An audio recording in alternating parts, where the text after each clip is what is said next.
이 상식과 관련돼 가지고 내가 생활 속에서 이러한 지식 창고, 상식 창고를 늘릴 수 있는 가장 좋은 방법이 하나 있습니다. 뭐가 있을까요? 독서도 좋아요.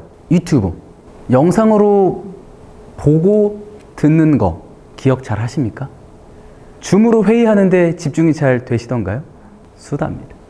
사업적으로 만나가지고 처음에 내가 가지고 있는 정보나 사업 같이 할 수 있는 정보에 대한 풀어두는 것도 수다고요.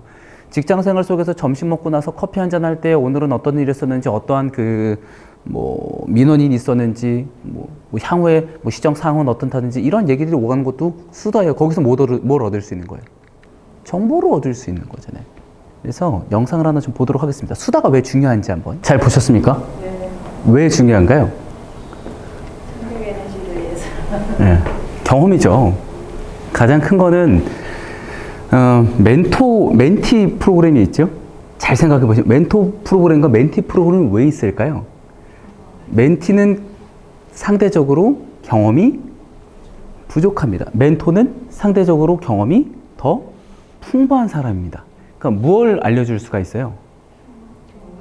그쵸? 정보나 방향성이나 노하우나 업무 처리에 대한 시간 단축의 이런 부분들에 대해서 이야기를 줄 수가 있잖아요. 수다 떠실 때요, 되게 좋은 게 뭐냐면은 내가 직접적으로 경험한 것을 이야기할 수도 있지만 반대로 내가 경험해보지 못한 것을 어떻게 얘기할 수 있어요? 간접적으로 듣고 나서 나중에 얘기할 수가 있잖아요. 너무너무나 중요한 수다입니다.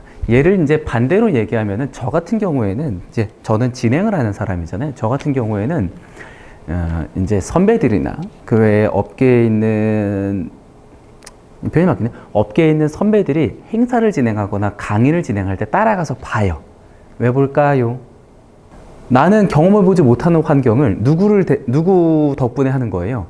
상대방 덕분에 정보에 대한 걸 취득할 수가 있잖아요. 자, 다시 본론으로 돌아와서 저희 오늘 어떤 거에 대한 이야기하고 있죠?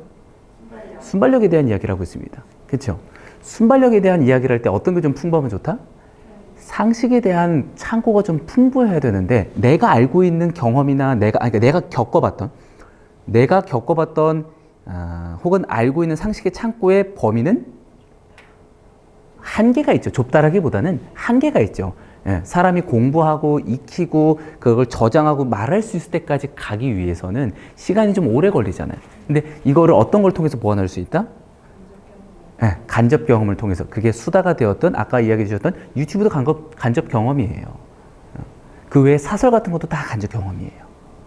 이러한 간접 경험들을 통해서 내가 지식을 쌓을 수 있다. 요거는 그냥 일상적으로 깊게 들어가지 않은 부분을 얘기를 하는 거고, 예를 들어 내가 간접 경험을 통해서 뭔가 굉장히 흥미로운 걸 봤어. 그럼 이때는 어떤 생각이 드세요? 더 깊게 알아보고 싶다는 생각이 드시죠? 그때 파생을 시켜서 조금 더 공부를 하시면 됩니다.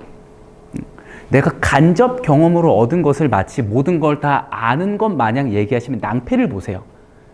이때는 가볍게 흘리는 얘기를 해주시는 게, 제가 저번에 어떤 분한테 이런 얘기를 들었는데 이런 일도 있었다고 하더라고요. 이렇게 가볍게 들어가줘야지 그 부분에 대해서 또 제대로 정보를 알지 못하는데 마치 아는 것 마냥 얘기를 하면은 낭패를 볼 수 있기 때문에 조심을 좀 해주셔야 됩니다. 해서 첫 번째 어떤 거?